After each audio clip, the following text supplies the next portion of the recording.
Hello everyone, আমি সৌমি চলে এসেছি আবারও একটা নতুন ভিডিওর সাথে। আজকে আমি তোমাদের সাথে শেয়ার করতে চলেছি আমি কিভাবে স্কিন কেয়ার ফলো করি। তো চলো শুরু করা যাক। স্টেপটা আমি রোজ ফলো করি, সেটা হচ্ছে মুখের মধ্যে আমি ভালো করে ওয়াটারটা স্প্রে করে নিই। তারপরে মুখটা আমি খুব ভালোভাবে ক্লিন করি হোমমেড সাবান দিয়ে। তো চলো দেখে নেওয়া যাক। আশা করি দেখতেই পাচ্ছ আমি মুখে পুরোপুরি একদম ওয়াটারটা স্প্রে করে দিয়েছি। এবার আমি সাবানটা আমার ফেসে অ্যাপ্লাই করব। আমার মুখে প্রচণ্ড পরিমাণে র্যাশ ব্রণ লেগেই থাকে। আমার কম্বিনেশন স্কিন। আমি কোন সাবান ইউজ করি চলো তোমাদের সাথে আজকে শেয়ার করি। এর জন্য এই সাবানটাকেই বেছে নিয়েছি। এটা হচ্ছে স্যান্ডেল অ্যান্ড ক্যারট দিয়ে বানানো। যেহেতু আমার কম্বিনেশন স্কিন, প্রচুর পরিমাণে র্যাশ ব্রণ লেগেই থাকে, সারা বছর মুখের মধ্যে লেগেই থাকে, ইদানিং একটু বেশি পরিমাণেই হচ্ছে। তো এই সাবানটা ইউজ করলে আমার র্যাশ ব্রণ অনেকটা কন্ট্রোল হয়েছে, আর একটু মুখে টান ধরে না। এটা একদম পুরোপুরি হোমমেড সাবান বানানো। তো তোমরা যদি ডিটেলস জানতে চাও অবশ্যই আমাকে কমেন্ট করে জানিও। আমি সমস্ত ডিটেলস তোমাদেরকে প্রোভাইড করে তোমাদেরকে দেখিয়ে দিচ্ছি আমি কিভাবে এটা অ্যাপ্লাই করি। ঠিক এই হালকা হাতে এইভাবে পুরো ফেসে আমি সাবানটাকে অ্যাপ্লাই করি। ভাবতে পারে যে সাবান, সৌমি সাবান দেখাচ্ছে, সাবান দিয়ে কি কখনো ফেস ক্লিন করা সম্ভব? স্কিন কেয়ার বিশেষ করে সম্ভব? হ্যাঁ সম্ভব। আমিও কিন্তু আগে ভুলই জানতাম যে সাবান দিয়ে কখনোই ফেসে লাগানোটা উচিত না। যেটা সকলেই জানি যে রাফ হয়ে যায়, শুষ্ক হয়ে যায় যেটাকে বলে। তো আমারও কনসেপ্টটা একদমই ভুলই ছিল। তো যাই হোক, আমি এই সাবানটা ইউজ করার পরে আমার কিন্তু একদম কনসেপ্টটা চেঞ্জ হয়ে গেছে।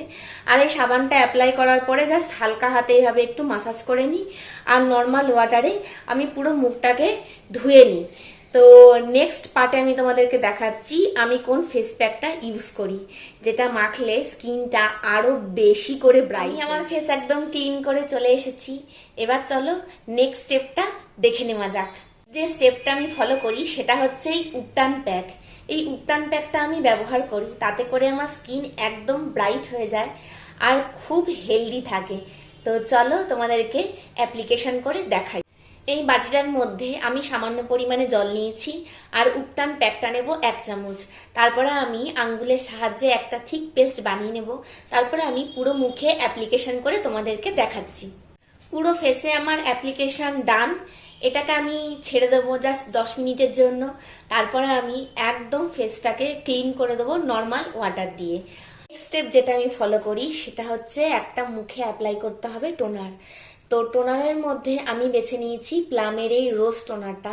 এই টোনারটা ভীষণই ভালো, আমি নাইকা থেকে ফার্স্ট টাইম পারচেস করেছি। তো তারপরে আমি নিজে অনেকদিন ধরে ইউজ করার পরে আমার মনে হয়েছে যে সত্যি এটা আমার স্কিনের জন্য একদম সুইটেবল। আর এটা একদম অ্যাপ্লিকেশন করা খুবই সহজ। ধরবে আর স্প্রে করবে, একদম খুব ভালোভাবে অ্যাপ্লাই হয়ে যায় পুরো ফেসে, জায়গায় জায়গায় এই টোনারটা যায়। টোনার তো অ্যাপ্লাই হয়ে গেল, তারপরে আসে একটা ময়শ্চারাইজার। ময়শ্চারাইজারের নাম প্রথমে আসলেই আমার মনে পড়ে নিভিয়া। যেহেতু ছোটবেলা থেকেই এই রকম ধরনের ময়শ্চারাইজার আমরা ইউজ করে, এটা একটা ময়শ্চারাইজার যেটা খুব অল্প পরিমাণে ব্যবহার করি আমি পুরো ফেসে। এইভাবে একটু অল্প পরিমাণে, সামান্য পরিমাণে নিয়ে আমি আমার পুরো ফেসটাতে খুব সুন্দর করে অ্যাপ্লাই করে দিই।